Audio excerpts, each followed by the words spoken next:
Good morning, everyone. Welcome to Pre-Market News and Views by In the Money Stocks. Today is Friday, July 11, 2014. Thank you all for tuning in.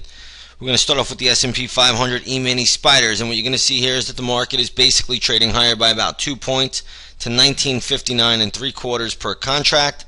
Not a big move, not a terrible move. Markets are rebounding a little bit from yesterday, but they have come off of their overnight top, so overnight high I should say, and we'll see how this plays out. Generally Fridays we look for a flat to slightly positive trading day, but here's what you need to know. If you're watching the dollar yen chart, dollar yen will tell you everything. If the dollar yen can creep higher today, you're going to get a little bit of upside. If the dollar yen starts to move down, you'll get a little bit of downside. Now here's the one thing that is important to note. Dollar yen should not exceed 101.07. So again, dollar yen, if it does decline, should not get below 101.07 today, and that ultimately will keep the market somewhat buoyant. If the dollar moves up, markets should move up, and that's kind of the way we'll view it. So again, dollar yen chart still the most important chart out here. Sometimes it decouples with the S&P spiders, but generally they do trade in tandem, and very often they do trade in lockstep with each other. So keep that on the radar. You're not going to hear this on CNBC. All right, let's go over to look at the European markets quickly. I'd rarely talk about them anymore, but I do want to bring them to our attention today, simply because Europe is rebounding a little bit. You have the German DAX basically flat, but Italy is up 1%. Spain is up about 0.8%. French CAC 40 is up about 0.4%.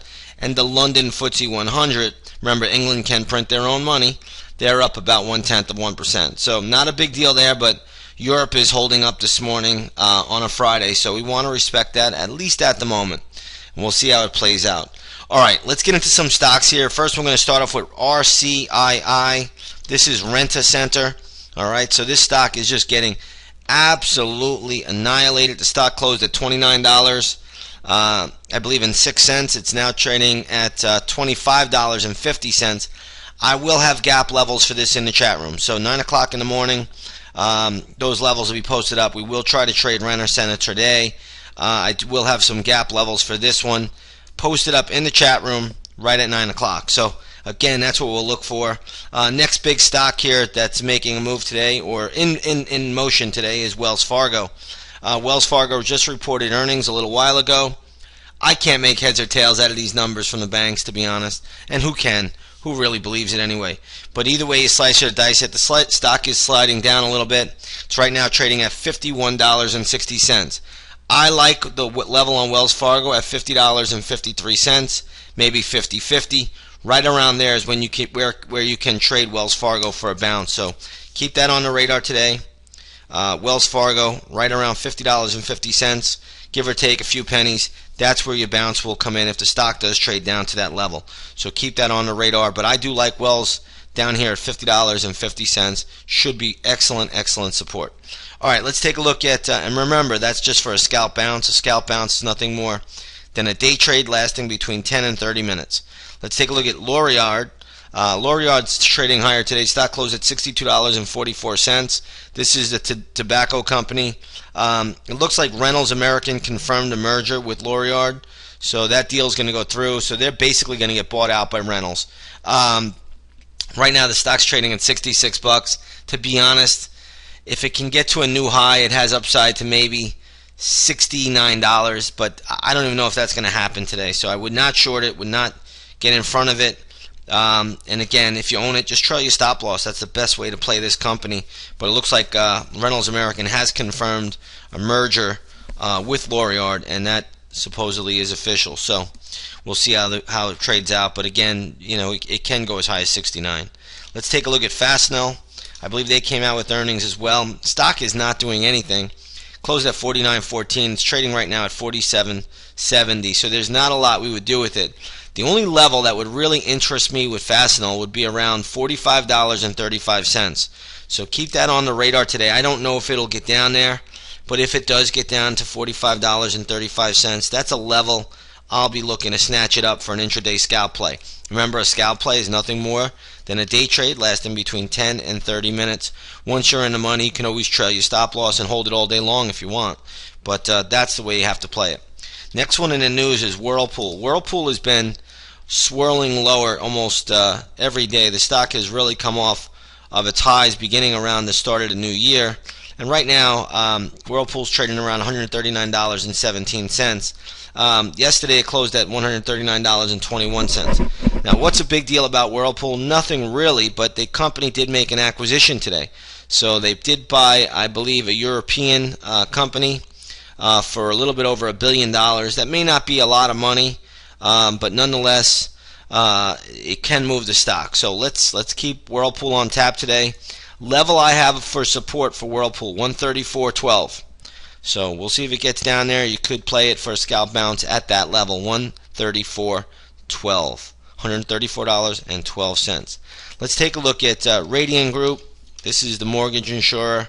The stock closed yesterday at $14.55.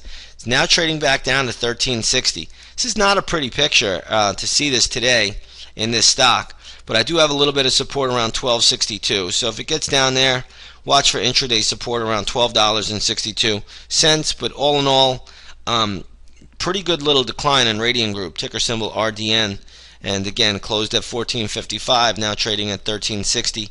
Did trade almost as low as $13.25. So again, watch $12.62. If it gets down there, I don't know if it will. That's your bounce level. That's what I'm looking at least at the moment.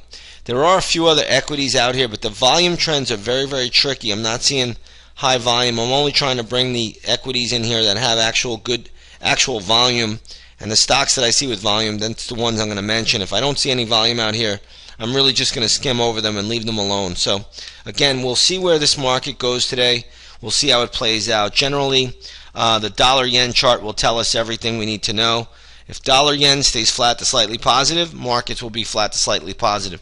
If dollar-yen starts to fall, markets should fall. But I don't see the dollar-yen getting below 101.07. So 101.07, that would be the low for the dollar-yen today, in my opinion. All right, with that said, everybody, I'm going to move over to the gold market. Gold is trading down about $1.80. So again, gold is very overbought, very extended, but nonetheless, nothing damaging on the charts, really just consolidating, pulling back. Yesterday it did get to that 129 level that I mentioned and then pulled back about 50 cents or so by the closing bell. Now it's trading at 128.62, and this is the GLD. Spot gold today is trading at $13.37 an ounce, but we're going to just wait on gold. There's nothing to do here. It looks like it's just putting in a sideways consolidation pattern, and that's all we're going to do right now. There's really not a play on gold per se. Could be some day trading scalps, but we'll know more about that once the opening bell rings. Looking over at the oil market, light sweet crude is lower by 50 cents today. So light sweet crude trading down to 102.44 a barrel. Decent little dip. Let's go to the USO, which is a good proxy for trading light sweet crude, and you're going to see that's trading at $37.72. Again, there's still a lot of support at $37.40. So keep that on the radar. We'll see if it does get down there. Other than that, there's not that much you could do with crude. If you own crude at 102, and a lot of people do, you just trail your stop loss. That's the best way to play it, safest way to play it. With that said, everybody, I'm going to leave it here short and sweet.